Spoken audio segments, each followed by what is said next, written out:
Hi, y'all. We're here at South by Southwest here in Austin, Texas, and we're bringing to you Best of the Week live like we usually do from our office, but this week we're out in the streets. The sunlight.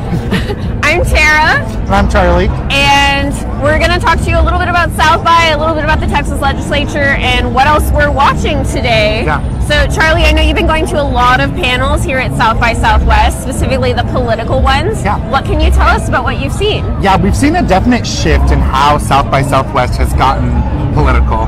I think for me it started when President Obama came here in 2016 to talk about how tech can get more engaged in civic life and politics.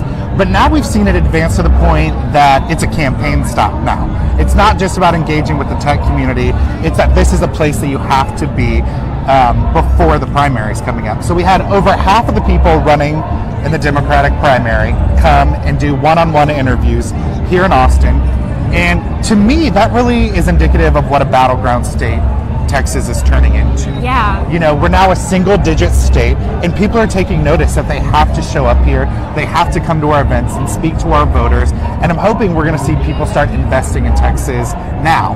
What are some of a lot of these people as presidential candidates, have they spoken at all about Texas being a battleground state? Or what have they said about Texas and about Austin? And Yeah, I think we were hearing a lot more about it and about Texas and their rhetoric because they were here, you know, and you speak to the crowd that you're with. And so people are finally talking about Texas being in play. And a lot of these candidates, they also had fundraisers. We had the chair of the DNC, Tom Perez, here one evening. Stacey Abrams, who hasn't announced, but was also here. Alexandria Ocasio-Cortez. All of them know that this is the place to be, especially to talk about the intersection of tech and politics. We also saw Elizabeth Warren kind of roll out her break up Amazon, break up Google plan here in Austin at South by, which was a bold choice from Mrs. Warren. But I think, she really started a dialogue with the people that it's going to impact the most about what we have to be doing about tech. And I think everyone was getting sort of tech questions along the way. I was really blown away, and I think a lot of people were, by Mayor Pete Buttigieg out of South Bend, Indiana. I think he did an incredible job. They did one of the CNN town halls from here, did a couple of folks, and he really gained a lot of national attention right here in Austin. So we're really excited to see who else. And then we also had Beto here. Yeah. Of course, our native son. They premiered his documentary, which has been picked up by HBO. They premiered that here, Running with Beto.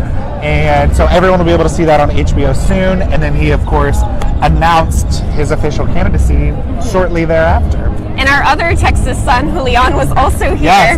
Yes. So many times. I saw him at like 5 or 6 different things. Always great to see the former HUD secretary. Yes. And he, one of the things I really love about him is how he can really just get into the weeds. I saw him on a podcast called Getting Into the Weeds. But he can really talk to the issues that are facing people as a mayor, as the head of housing and urban development, about some real specifics that affect people's lives that we often look over. That's awesome. That's very cool. So I know we've had a lot of announcements this week with presidential candidates coming up and stuff like that. Is this you announcing your candidacy? On the streets of South By. Not yet. Facebook Live, Beto style.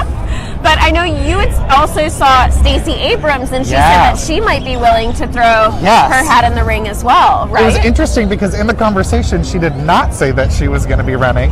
She has a very specific life plan drawn out for herself, and she said the soonest that she would run in that plan would be 2028. And everyone was kind of, okay about that. And then shortly thereafter, she tweeted, and she was like, 2020 is still on the table. But she, of anybody I have seen here, and I've seen a lot of politicians talk this week, talked about voting rights in a way that was inspiring and engaging and was better to the cause than I've heard anybody else do.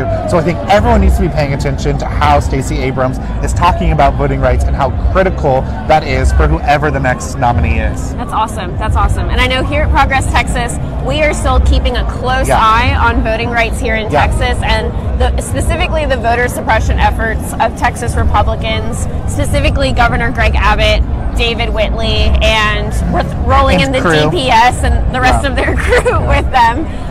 We want to make sure that we have fair equal elections, that everyone has a chance to express their voice, and we have a lot of things coming up on ways you can take action for that. And I think we have a petition up on our Facebook page, if you are there right now, that you can sign on to email your senators to tell them to vote no on David Whitley. And I know you've been following this as well. I have. I love this issue. It was cool. I wanted to say Stacey Abrams was also talking about this. It was cool to hear a lot of these candidates from outside of Texas recognize the problems that we're having specifically here with this Whitley case. You can see how us amplifying those voices has made it a national news story. But I wanted to ask you, the legislature is still going on, even though everyone's drinking and listening to music down here. They're still working up the street, allegedly.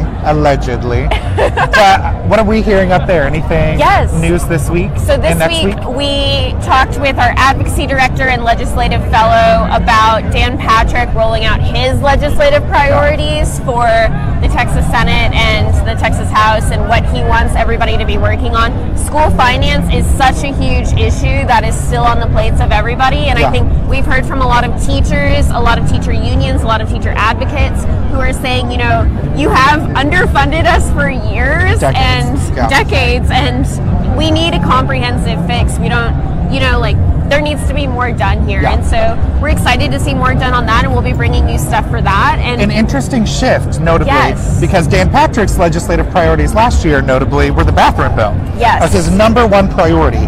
And I really think because progressives showed up in this past 2018 election and we elected better people, it was a real wake-up call for people like Dan Patrick that we need to be focusing on the issues that are affecting everyday people's lives, not these crazy fear-mongering bills. And we're finally seeing that come to fruition right now. Absolutely. And so I'm excited to see real issues that are affecting Texans actually come up at the ledge, actually be pushed forward by our leaders. And I think progressives, we need to keep voting, we need to keep calling our senators, we need to keep sending emails and making sure that they know that we're holding them accountable, and they can't just push forward an agenda that attacks Texans. They actually need to help us out. So I am excited for that. I think you're absolutely right. Here at Progress, we're also watching a lot of our bills still on abortion access here in Texas and women's health care, and making sure that women have access to the things that keep us alive and give us bodily autonomy and everything that comes along with that. So we'll be pushing forward a few of those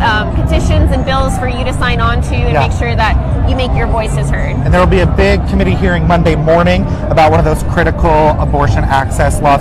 So we'll be putting out a call for that to make sure anybody that can come and testify on that. That's Monday at 9 a.m. If you're on our Facebook page, you can check out the event on our page, and that's where you can kind of find some numbers as well to call some of our senators and make sure they know how we feel about this. So we're excited about that. That's awesome. What else is coming up, Charlie? What else is coming up? I think that we're getting into the music phase of South by Southwest. It's interesting to see how music has gotten political too. Music's always been political. But we have people like Lizzo down the street talking about Beto and talking about how important it is for all of us to come together, and really the transcendent elements that art provides us. And so I think that's going to be this upcoming weekend here, and I think that'll have a ripple across the country, as kind of South by always does, the importance of music and art in our politics. So I'm really excited to see that. And another big news story this week is actually our face palm that I know you wanted to talk about. My favorite part of the week.